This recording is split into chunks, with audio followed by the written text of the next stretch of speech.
Sabe por que eu não voltei para a seleção brasileira ainda? Porque o Felipe Melo não dá moral para a imprensa. Eu não preciso de imprensa para nada. A única coisa que eu preciso, ou melhor, que eu precisei para chegar onde eu cheguei, primeiramente é Deus, abrindo as portas, me capacitando, e depois a minha família e os meus amigos. Eu nunca precisei fazer para ir em programa de bem amigos, programa de um, programa de outro, ficar bajulando jornalista de merda, não. Tá entendendo? E eu não voltei para a seleção porque, por causa da imprensa, a verdade é essa. Entendeu? Vamos ver se o Dunga não cair.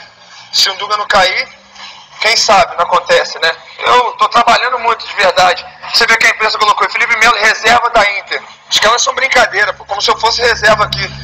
Entendeu? Joguei aqui 30 jogos na temporada. Já viu 30 jogos na temporada titular ser reserva? O cara ser reserva?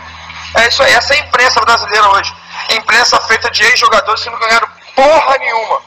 Roger, Neto, Casagrande, o que esses caras ganharam? Jogaram aonde? Ganharam o quê? Porra, 2 títulozinhos na carreira, são uns merda, nem Copa do Mundo disputaram. É brincadeira, né, rapaz? É isso aí, essa é a mídia de hoje. Por isso que ninguém respeita mais o Brasil. Rapaziada.